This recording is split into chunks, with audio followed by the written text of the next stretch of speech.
సరిగ్గా 24 ఏళ్ల కిందట ఎక్కడైతే గులాబీ జెండా మొట్టమొదటిసారి ఎగిరిందో అదే జలదృశ్యంలో ఈరోజు తిరిగి రజతోత్సవ సంబురానికి మేమందరం కలిసి ఇక్కడికి వచ్చి ఏ పెద్ద మనిషి అయితే ఆనాడు గులాబీ జెండాకు తెలంగాణ రాష్ట్ర సమితి అనే పార్టీకి ఏ అండా దొరకని నాడు, ఎవరు కూడా కనీసం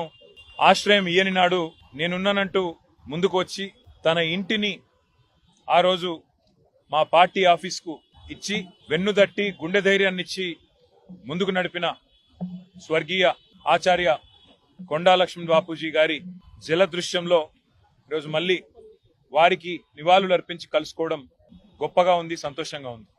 పెద్దలు కొండా లక్ష్మణ్ బాపూజీ గారు గాని, స్వర్గీయ ఆచార్య కొత్తపల్లి జయశంకర్ గారు గాని ఈ ఉద్యమానికి మా పార్టీ ప్రస్థానానికి ఒక రకంగా చెప్పాలంటే స్ఫూర్తి మూల స్తంభాలు వారు. టిఆర్ఎస్ పార్టీ ఆనాడైనా ఈనాడైనా ఉద్యమ పార్టీగా రాష్ట్రాన్ని సాధించి అధికార పార్టీగా ఉజ్వల తెలంగాణను ఆవిష్కరించి ఇవాళ ప్రతిపక్ష పార్టీగా ప్రజల పక్షాన గట్టిగా నిలబడి పోరాడుతున్నది అంటే ఆనాడు ఇట్లాంటి పెద్దలు అందించిన ప్రజాస్వామిక స్ఫూర్తి, పెద్దలు కేసీఆర్ గారి నాయకత్వ పటిమ అనేది చెప్పక తప్పదు. ఇవాళ 24 ఏళ్లు నుండి 25వ సంవత్సరంలో అడుగు పెడుతున్న సందర్భంగా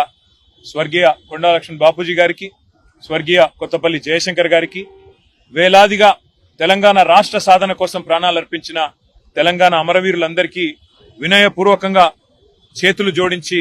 వారికి వినమ్రంగా పాదాభివందనం చేస్తూ భవిష్యత్తులో కూడా వారి స్ఫూర్తితో మరింత ఉధృతంగా ప్రజల పక్షాన పోరాడే శక్తిని కల్పించాలని, 25 ఏళ్ల నుండి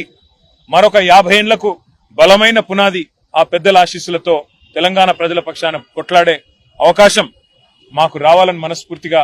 కోరుకుంటూ సహకరించిన పాత్రికేయ మిత్రులకు కూడా 24 ఏళ్లుగా ఉద్యమంలో, తర్వాత అధికార పార్టీగా, ఇవాళ ప్రతిపక్ష పార్టీగా అడుగడుగునా సహకరించి మాకు అండగా నిలబడ్డ జర్నలిస్ట్ అన్నలు, తమ్ముళ్లు, పేరు పేరున తెలంగాణలోని సబ్బండ వర్గాలకు కూడా హృదయపూర్వకంగా నమస్కారాలు, వినమ్రంగా ప్రణామాలు. Thank you.